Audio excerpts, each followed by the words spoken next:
Okay, so I think I'm now sharing. So I want to begin by disclosing that the opinions that I expressed here in my talk are those of myself as a scientist working on pain, and not those of where I work, which is the National Institutes of Health. Okay, so what I'm going to try to do today is, as my title says, try to give an overview of pain from the view of neuroscientists that work on it.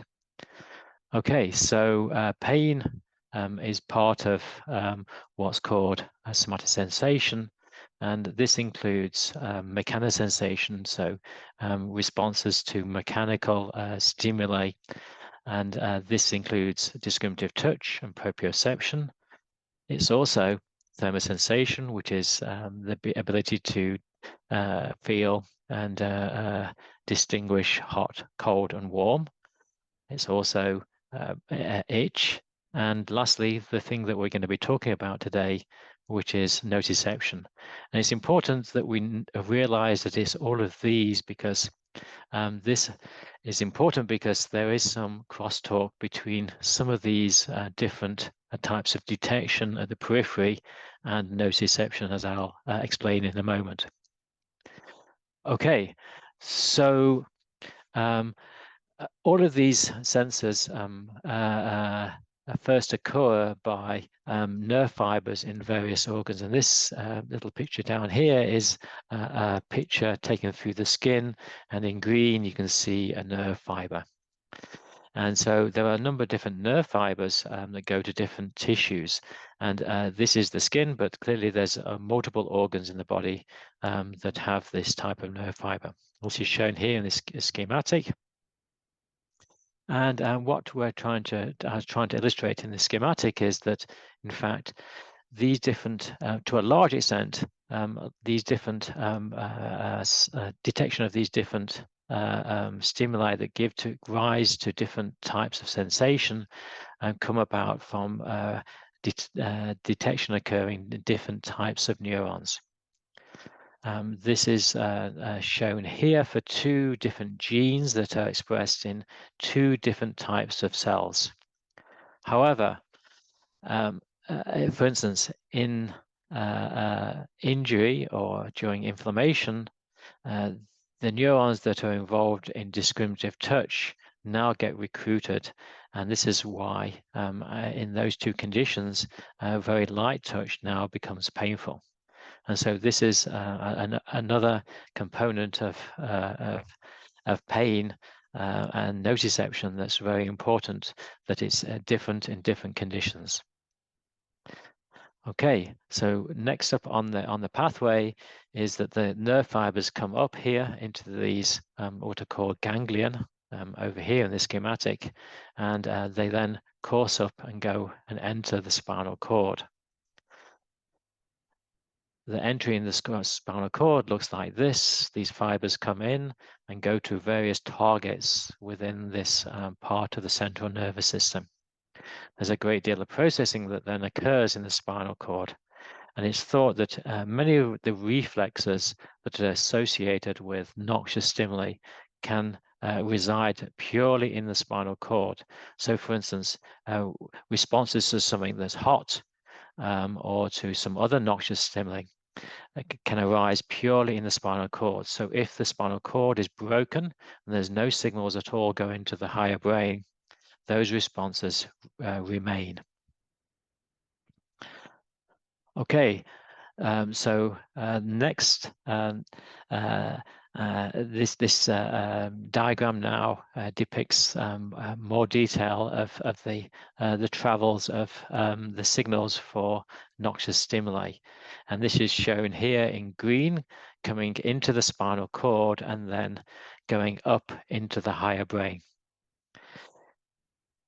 And so here's the signal coming in, and this is called the ascending pathway. And it's up here in the higher centers of the brain that the perception of pain occurs, not down here at the level of the nociceptors or in the spinal cord, but up here in the higher brain. So we might think that that's it, but in fact, there's an extra complication, and that is that these signals can be further modified. So one of the modifications I've already told you about is that after injury, certain types of neurons can be recruited into the pain pathway, which differ from the neurons that are activated in basal conditions. But there's a further modification, and this is called a descending pathway. And this can lead to either a decrease in pain or an increase in pain. So we're all well aware that there's occasions, for instance, in the height of a game, some sort of sport, that we might ignore an injury during the height of the game. And then after the completion, we realize that the injury that we sustained was way more serious. And so this is through endogenous pathways that operate here at the spinal cord and act as a filter to prevent the incoming information that will produce pain. But equally, there are some conditions where these signals actually increase the pain at this level and amplify the signal that is going up to the brain. So I'd like to now summarize very quickly the points that I've made, that there's specific types of nerves that convey signals for noxious stimuli, that there are multiple steps in this pathway, and many of these steps, signals can be modified, either increased or decreased or incorporated with other signals. And pain is encoded by the peripheral nerves and spinal cord, but perception actually occurs in the brain, in the higher brain.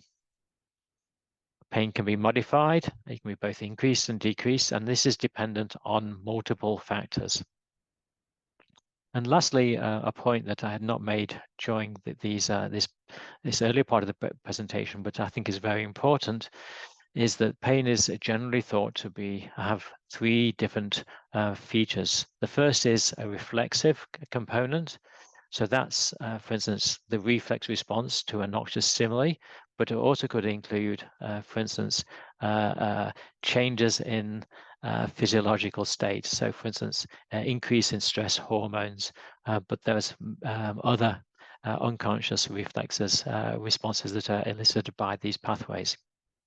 There's a discriminative component, which tells us about the type of pain. Is it sharp? Is it dull? And then the intensity, the position, and the duration of that pain. And then the last component is the affective component, which tells us that this is something that's bad. It's a negative emotion. So, for instance, anxiety is often a component of pain. And with that, I'd like to stop sharing and to stop my talk.